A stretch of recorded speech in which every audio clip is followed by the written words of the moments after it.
झामुमो प्रत्याशी Vijay Hansda local train से पाकुड़ पहुंचे। झामुमो कार्यकर्ताओं ने किया भव्य स्वागत। रिपोर्ट बजरंग पंडित। पाकुड़ राजमहल लोकसभा सीट से झामुमो प्रत्याशी विजय हांसदा अपने आवास बरहरवा से लोकल ट्रेन से पाकुड़ पहुंचे, जहां झामुमो कार्यकर्ताओं ने झामुमो प्रत्याशी विजय हांसदा को तीसरी बार राजमहल लोकसभा सीट से उम्मीदवार बनाए जाने से कार्यकर्ताओं ने गर्मजोशी से पाकुड़ स्टेशन में स्वागत किया।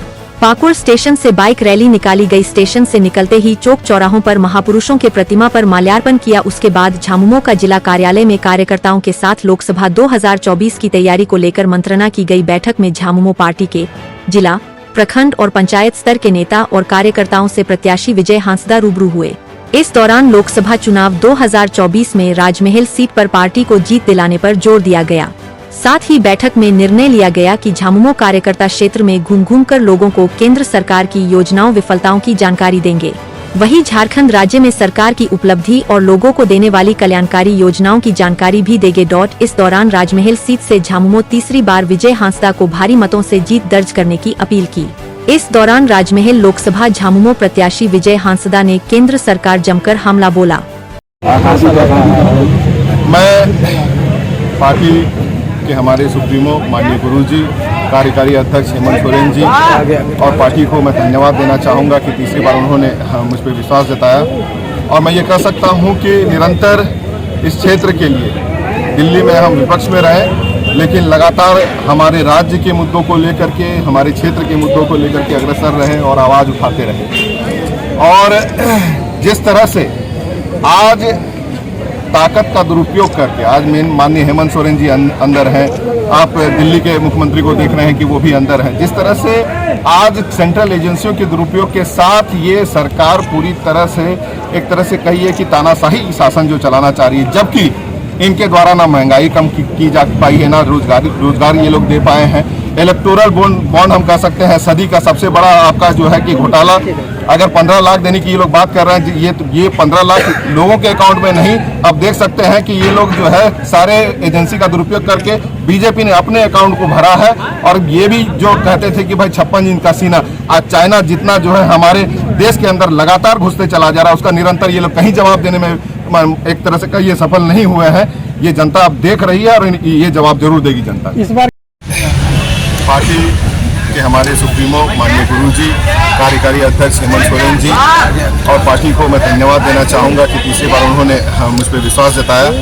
और मैं ये कह सकता हूँ कि निरंतर इस क्षेत्र के लिए दिल्ली में हम विपक्ष में रहे, लेकिन लगातार हमारे राज्य के मुद्दों को लेकर के, हमारे क्षेत्र के मुद्दों को लेकर के अग्रसर रहे और आवाज़ उठाते रहे। और जिस तरह से आज ताकत का दुरुपयोग करके, आज माननीय हेमंत सोरेन जी अंदर हैं, आप दिल्ली के मुख्यमंत्री को देख रहे हैं कि वो भी अंदर हैं। जिस तरह से आज सेंट्रल एजेंसियों के दुरुपयोग के साथ ये सरकार पूरी तरह से, एक तरह से कहिए कि तानाशाही शासन जो चलाना चाह रही है, जबकि इनके द्वारा ना महंगाई कम की जा पाई है, ना रोजगार ये लोग दे पाए हैं। इलेक्टोरल बॉन्ड हम कह सकते हैं सदी का सबसे बड़ा आपका जो है कि घोटाला। अगर 15 लाख देने की ये लोग बात कर रहे हैं, ये 15 लाख लोगों के अकाउंट में नहीं, अब देख सकते हैं कि ये लोग जो है सारे एजेंसी का दुरुपयोग करके बीजेपी ने अपने अकाउंट को भरा है। और ये भी जो कहते थे कि भाई 56 इंच का सीना, आज चाइना जितना जो है हमारे देश के अंदर लगातार घुसते चला जा रहा है, उसका निरंतर ये लोग कहीं जवाब देने में एक तरह से कहिए सफल नहीं हुए हैं। ये जनता अब देख रही है और ये जवाब जरूर देगी जनता। इस बार के चुनाव में आप क्या अपना भविष्य क्या देख रहे हैं? मैं हमेशा कहता हूं कि किसी भी क्षेत्र के सांसद या विधायक को चुनने के लिए जनता होती है। तो जनता ने 2 बार मुझ पर विश्वास जताया और मैं बिल्कुल कह सकता हूं कि लगातार हर सुख दुख में मैं निरंतर साथ रहा हूं और मुद्दों को लेकर के अग्रसर रहा हूं। और आज ये लड़ाई सिर्फ और सिर्फ एक सीट की नहीं, आज ये संविधान बचाने की लड़ाई हो रही है। इस देश में जिस तरह से दुरुपयोग कहिए ताकत का, जो 10 साल में जिस तरह से आगे बढ़ करके बीजेपी ने हर तरह से सभी ताकतों का दुरुपयोग करते हुए जिस तरह से शासन करने का, हर एन प्रकार शासन सिर्फ करने का प्रयास किया, देश की बदहाली को समाप्त करने का नहीं प्रयास किया, संविधान को अब जो है पूरी तरह से तोड़ने का प्रयास किया जा रहा है, आरक्षण को समाप्त करने का प्रयास किया जा रहा है।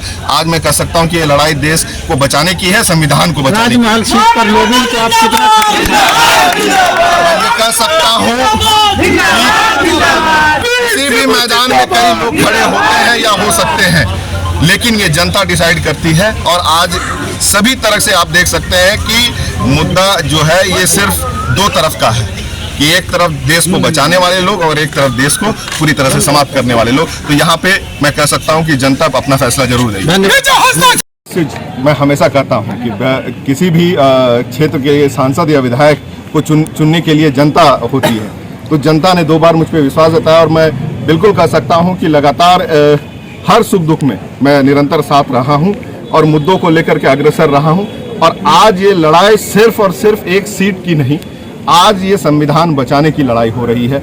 इस देश में जिस तरह से दुरुपयोग कहिए ताकत का, जो 10 साल में जिस तरह से आगे बढ़ करके बीजेपी ने हर तरह से सभी ताकतों का दुरुपयोग करते हुए जिस तरह से शासन करने का हर एन प्रकार शासन सिर्फ करने का प्रयास किया, देश की बदहाली को समाप्त करने का नहीं प्रयास किया, संविधान को अब जो है पूरी तरह से तोड़ने का प्रयास किया जा रहा है, आरक्षण को समाप्त करने का प्रयास किया जा रहा है।